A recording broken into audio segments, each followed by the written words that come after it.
થઈ શકે, દ્વેષ રહિત. ક્રોધ સારો, દ્વેષ ખરાબ. ક્રોધ હજી હારો, ક્રોધ કલ્યાણ કરી શકે. દ્વેષ કોઈ દી કલ્યાણ કરે એ વાતમાં માલ જ નથી. ક્રોધ હજી કલ્યાણ કરે. ગુરુનો ક્રોધ શિષ્ય ઉપર, શિષ્યના ભલા માટે. મા બાપનો ક્રોધ પોતાના સંતાન ઉપર, સંતાનના ભલા માટે. અરે ઇવન ભગવાન ક્રોધ કરે છે, નહીં તો એ શાંતાકારમ કહેવાય છે. આપણે સ્તુતિ કરીએ છીએ, શાંતાકારમ ભુજગશયનમ પદ્મનાભમ સુરેશમ શાંતમ શાશ્વતમ અપ્રમેય મનગમ નિર્વાણ શાંતિપ્રદમ. એવા ભગવાન પણ ક્રોધ કરે છે. કૃષ્ણ પરમાત્માએ ક્રોધ કર્યો, કાલી નાગને નાથ્યો, એને દંડ આપ્યો.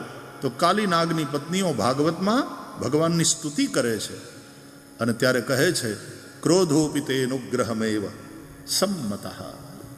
હે પ્રભુ, આપનો ક્રોધ પણ અનુગ્રહનો જ એક પ્રકાર છે. ગુરુનો ક્રોધ એ ગુરુની કૃપાનો જ એક પ્રકાર છે. માતા પિતાનો ક્રોધ સંતાનના ભલા માટે, એ માતા પિતાનો પ્રેમ જ, માતા પિતાની કૃપા જ બોલે છે. એટલે એવો ક્રોધ કલ્યાણકારી બની શકે, પણ દ્વેષ કોઈનું કલ્યાણ કરે એ વાતમાં માલ નહીં. દ્વેષ તો વિષ है, मारता है. जहां प्रेम है वहां क्रोध हो सकता है, लेकिन जहां द्वेष है, द्वेष तो विष है, प्रेम अमृत है. એટલે દ્વેષ નહીં. પ્રેમ અને દ્વેષ બંને અઢી અક્ષરના જ શબ્દ છે, પણ એક અમૃત છે અને એક વિષ છે. એક જીવન આપે છે અને દ્વેષ તો એવી વસ્તુ છે કે બળે ને બાળે. દ્વેષ ખરાબ. એટલે હાર્મની છે, સંબંધોમાં હાર્મની છે. અત્યારે ક્યાંક પરણીને પછી ઓલા એ છોકરીને કટકા કરી અને ફ્રીજમાં મૂકી દે છે, અને ક્યાંક ઓલી છોકરી બીજા કોક પ્રેમીની હારે મળીને પોતાના ધણીને મારી નાખીને ઓલા હું ડ્રમમાં સિમેન્ટ નાખીને એની અંદર. ये क्या है? इंसान किस तरह का राक्षस हो रहा है? ધર્મના અભાવમાં. હું ધર્મના અભાવમાં કહું છું. જે ધર્મ અમૃત છે, જે ધર્મ નશો નથી. ગઈકાલે પણ થોડી ચર્ચા કરી હતી કે બધા જ પ્રકારની બેવકૂફીઓમાં ધાર્મિક બેવકૂફી સૌથી વધારે ખતરનાક છે. ધર્મને સમજવામાં જ્યારે માણસ ભૂલ કરે ત્યારે બહુ નુકસાન કરે છે. નહીં તો ધર્મ સમાધાન છે, પણ कट्टरता धर्म ने समस्या बनावी दे છે. कल भी थोड़ी चर्चा हुई थी, धर्म का संबंध कट्टरता से नहीं, धर्म का संबंध करुणा से है. करुणा से. એટલે ચુસ્ત તમે ધાર્મિક બનો, ચુસ્ત સનાતની બનો, કટ્ટર નહીં. જ્યાં કટ્ટરતા છે ત્યાં કઠોરતા છે, અને કઠોરતા તોડી નાખશે. કઠોરતા કોકને મારે ખરી, કોકને વાગે ખરી, પણ એક સમયે કઠોરતા પોતે સમાપ્ત થાય. सनातन धर्म टक्यो है. सबसे वैसे पुरातन क्या कहना उसको, ये भी सही शब्द नहीं है, क्योंकि सही शब्द ही है सनातन. क्योंकि ये पुरातन भी नहीं है, ये नूतन भी नहीं है, ये बहती नदी की भांति है. ये सनातन है, इटर्नल. અને તેથી આ ધર્મ હતો, આ ધર્મ ટક્યો છે અને આ ધર્મ ટકશે. એનું કારણ એના મૂલ્યો, એની ઉદારતા, એની સહિષ્ણુતા. કટ્ટરતા નહીં પણ કરુણા, દયા ધર્મ કા મૂલ है. પ્રાણી માત્ર પ્રત્યેની દયા. ગઈકાલે આપણે થોડી ચર્ચા કરી હતી કે ભાગવતના આ 3 જ સંદેશ મુખ્ય છે. માણસનો વ્યવહાર બીજા માણસો સાથે કેવો હોવો જોઈએ, માણસનો વ્યવહાર मनुष्यतर जो जीव सृष्टि है उसके साथ कैसा होना चाहिए, और मनुष्यों का व्यवहार प्रकृति के साथ कैसा होना चाहिए. ભાગવત આ 3 સંદેશ આપે અને એટલા માટે ભાગવતનો આ સંદેશ આજે પણ સમીચીન છે. ઉલટાનો આજે તો વધારે પ્રાસંગિક છે, વધારે મહત્વનો છે. કારણ કે અત્યારે જે રીતે પર્યાવરણને લગતી સમસ્યાઓ ઊભી થઈ રહી છે, એક પ્રાકૃતિક સંતુલન ખોરવાઈ રહ્યું છે, ઋતુઓ બધી ડિસ્ટર્બ થઈ ગઈ. અમારે યજ્ઞ ઇત્યાદિ હોય, પૂજા ઇત્યાદિ હોય તો દેવતાઓને એવી પ્રાર્થના કરવામાં આવે, કાલે વર્ષતુ પર્જન્ય પૃથ્વી શસ્યશાલિની દેશોયમ ક્ષોભરહિત બ્રાહ્મણા સંતુ નિર્ભયા વા સજ્જના સંતુ નિર્ભયા काले वर्षतु पर्जन्य. समय पर वर्षा हो, पर्याप्त मात्रा में वर्षा हो और वो समय पर, नहीं तो मावठा कहेवाय. જો દિવાળી પછી આટલા દિવસ ગયા, અઠવાડિયું વહી ગયું, એ પછી જે પાછી જમાવટ થઈ, ચોમાહાને કેવું પડ્યું, તમે તો વયા ગયા હતા ને, એટલે જાણ મહેમાન ને કે ટ્રેન ચૂકી ગયો એટલે પાછા આવ્યા. એમ ચોમાહું પાછું આવ્યું. કેવી ચિક્કાર વર્ષા! એણે કેટલું મોટું નુકસાન કર્યું ખેડૂતોનું. એ ધરતીનો છોરો, એ કિસાન આટલો પરસેવો પાડે અને પછી આવા માવઠા થાય, આ પ્રકારની વર્ષા થાય તો કેટલું મોટું નુકસાન થાય છે. એટલે એવું માગવામાં આવે દેવતાઓ પાસે, કાલે વર્ષતુ પર્જન્ય, समय पर वर्षा हो, पर्याप्त मात्रा में, सुनिश्चित मात्रा में समय पर वर्षा, पृथ्वी धन धान्य से समृद्ध हो, देश क्षोभ रहित हो और सज्जन निर्भय हो. સાચી વાત કહેવામાં એને કોઈની બીક ન હોય. બ્રાહ્મણા સંતુ નિર્ભયા, સજ્જના સંતુ નિર્ભયા, નિર્ભય હો.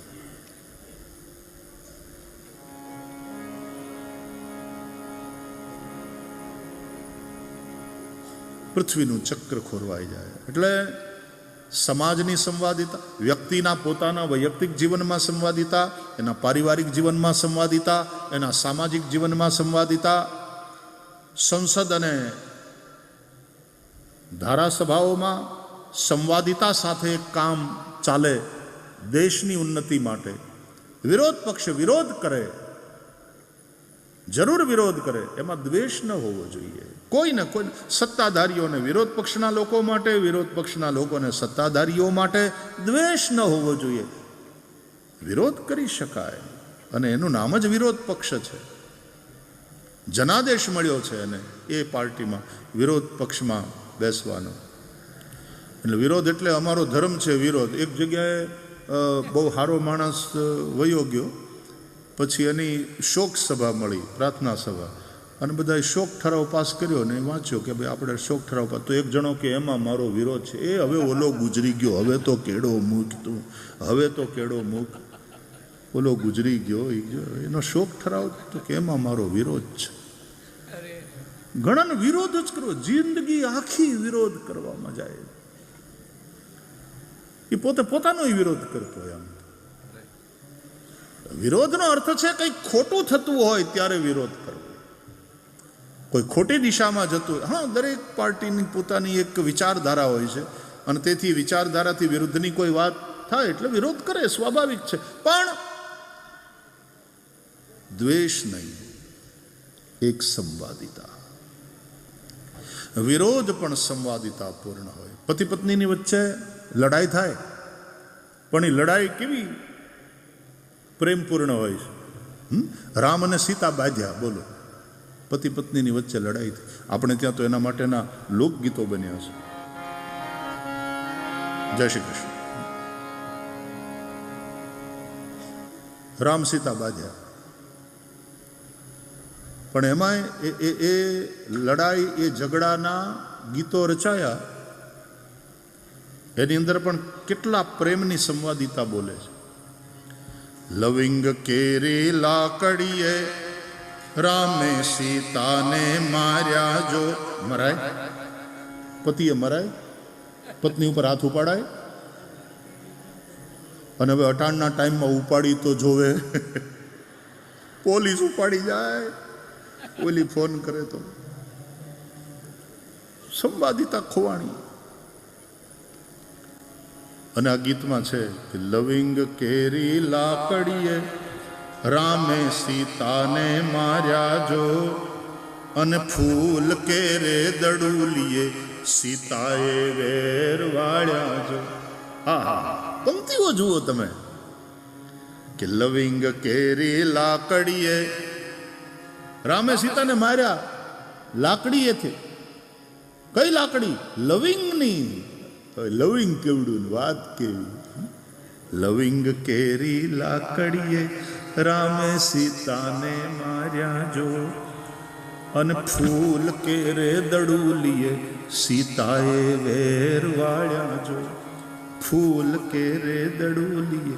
પાણો મારે પત્ની?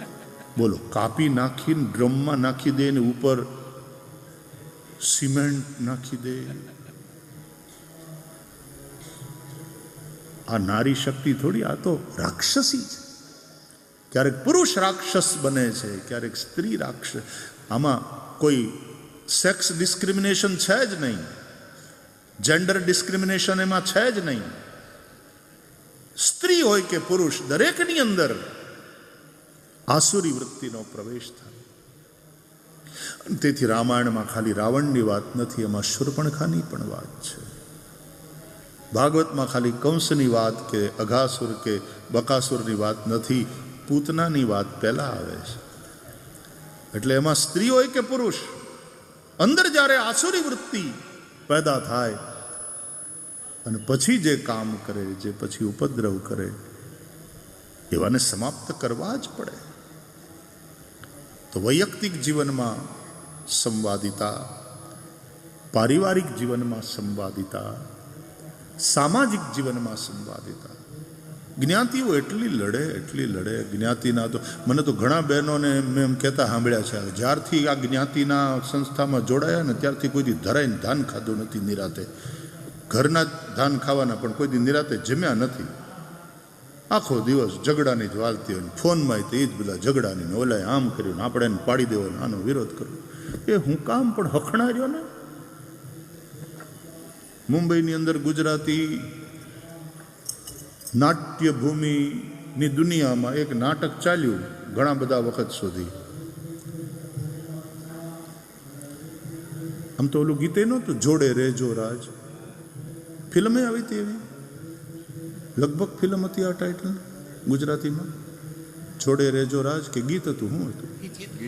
મને તો કાંઈ બહુ ખબર ન પડે. ગઈકાલે આ લાલો ફિલ્મવાળી આખી બધી ટીમ આવી હતી અહીંયા, તો લાલો અને કૃષ્ણ ભગવાનની વાતો કેટલી સરસ રીતે લોકોએ વધાવી. મને બધી માહિતી એ લોકોએ આપી. તો જોડે રેજો રાજ એવું હતું કંઈ. તો એના આધારે આમ કહેવાનું મન થાય, હખણા રેજો રાજ, હખણા રેજો રાજ. કેવા બાધે, પણ કેવા બાધે. હા, ફરીથી કહું છું, વિરોધ કરવો જોઈએ. જ્યાં ખોટું થતું હોય ત્યાં વિરોધ કરવો જોઈએ, પણ એ વિરોધ દ્વેષયુક્ત ન હોવો જોઈએ. સમાજના ભલા માટે, પરિવારના ભલા માટે, રાષ્ટ્રના ભલા માટે તમે વિરોધ કરો તો એ વિરોધ પણ પ્રેમપૂર્ણ અને હાર્મોનિયસ હોવો જોઈએ, સંવાદિતાપૂર્ણ. તો વૈયક્તિક જીવનમાં સંવાદિતા, પારિવારિક જીવનમાં સંવાદિતા, સામાજિક જીવનમાં સંવાદિતા, રાષ્ટ્રીય જીવનમાં કે રાજનીતિક જીવનમાં એક સંવાદિતા, અને વૈશ્વિક જીવનમાં કેવા વિશ્વના દેશો બાંધે છે અટાણે. આપણને ત્રીજું વિશ્વયુદ્ધ જોતું નથી, પણ આપણને ક્યારેક આમ ભણકારા વાગે ને બીક લાગે કે એ હળગ્યું, એ હળગ્યું, એ હળગ્યું. પહેલું વિશ્વયુદ્ધ જે રીતે શરૂ થયું, શરૂઆત બહુ નાનકડી હોય, અમથી વાતમાંથી આપણને એમ થાય આટલી નાનકડી વાતમાં વિશ્વયુદ્ધ સુધી વાત પહોંચે. સેકન્ડ વર્લ્ડ વોરની હિસ્ટ્રી વાંચો, અત્યારે દુનિયાના દેશો જે રીતે બાખડે છે અંદર અંદર, મનમાં આમ આશંકા રહ્યા કરે, ભગવાન એવું ન કરે. પણ નહીં તો એ હળગ્યું થર્ડ વર્લ્ડ વોર તરફ જાણે દુનિયા જતી. અને અર્થશાસ્ત્ર અને આર્થિક નીતિ કેવી થઈ ગઈ દેશોની. કોકનું ઘર હળગે, કોકનું ઘર બળે, એ બધા મરે, અને ત્યાં વિભીષિકા અને વિનાશ સર્જાય તો અમારા શસ્ત્રો વેચાય, તો અમારી વસ્તુઓ વેચાય, અમારો વેપાર હાલે. કોકનું નુકસાની, તમારો નફો. આ વિચારધારા જ્યારે આવશે,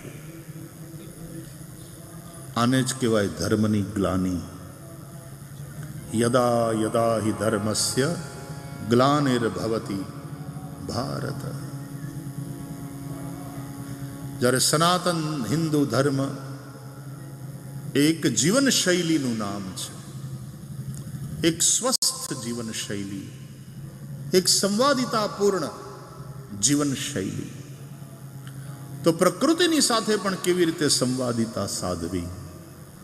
એટલે આપણે નદીઓની પૂજા કરીએ છીએ, આપણે પર્વતોની પૂજા કરીએ છીએ, આપણે વૃક્ષોની પૂજા કરીએ છીએ.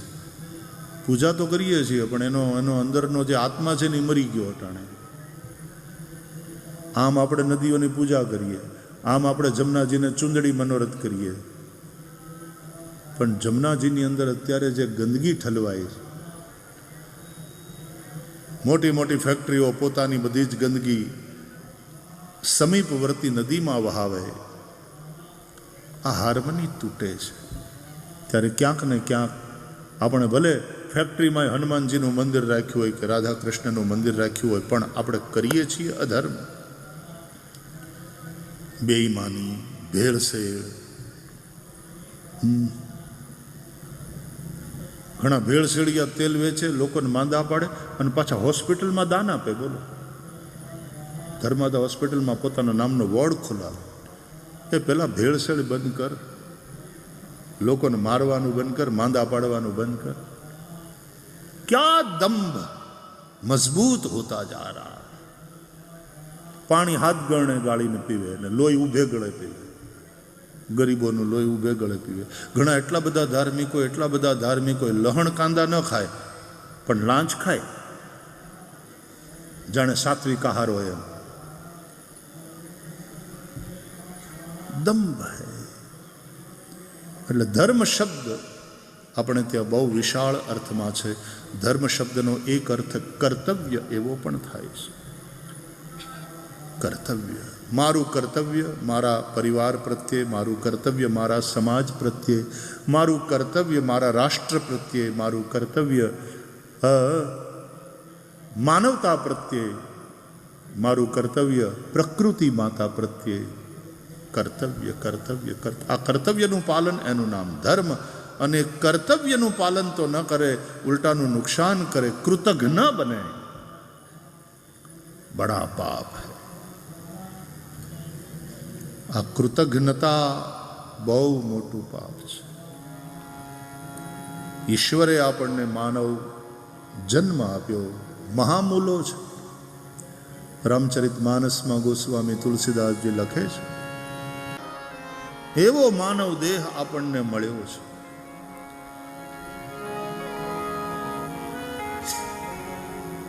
એ માનવ દેહનો ઉદ્દેશ્ય વિષય ભોગ નથી. એહી તન કર ભલ વિષયન ભાઈ, સ્વર્ગ સ્વલ્પ અંત દુઃખદાયી. વિષય ભોગ નથી આ માનવ શરીરનો ઉદ્દેશ્ય. શરીર માધ્યમ ખલુ ધર્મ સાધનમ. શરીર એટલા માટે મળ્યું છે કે આપણે ધર્મ, આ સાધન છે, ધર્માચરણ માટેનું સાધન છે. અને ફરીથી ધર્મ એટલે માત્ર ઉપાસના પદ્ધતિ નહીં. ધર્મ એટલે કર્તવ્ય, ધર્મ એટલે સ્વસ્થ જીવનશૈલી. અને એવા એ શરીરથી હાર્મની તૂટે એવું કંઈક કરવું, એવા એ શરીરથી કૃતજ્ઞતા કરવી પાપ છે. કૃતજ્ઞ બનો. ગઈકાલે આપણે ગીતા જયંતિ ઉજવી, ચર્ચા આપણે કરી. વૈશ્વિક ગ્રંથ છે, ભગવદ્ ગીતાનો જ શ્લોક છે. આપણે સૌ ગાઈએ, ચાલો એકવાર. બધાને ગીતા તો કંઠસ્થ નહીં હોય તો હૃદયસ્થ તો છે જ. ગાઈશું, સૌ ગાઓ. સહયજ્ઞ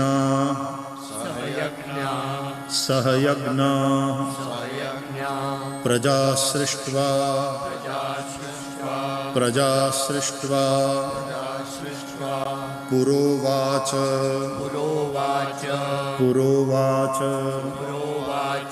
પ્રજાપતિ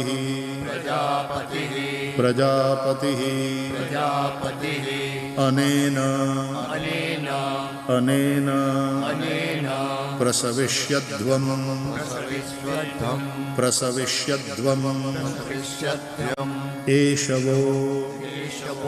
એષવો સ્ત્વિષ્ટકામધુક. કહે છે પ્રજાપતિએ, બ્રહ્માજીએ આ સૃષ્ટિની રચના કરી. સહયજ્ઞ પ્રજા સૃષ્ટવા, સૃષ્ટિની રચના કરી, પ્રજાની રચના કરી, યજ્ઞ સમેત.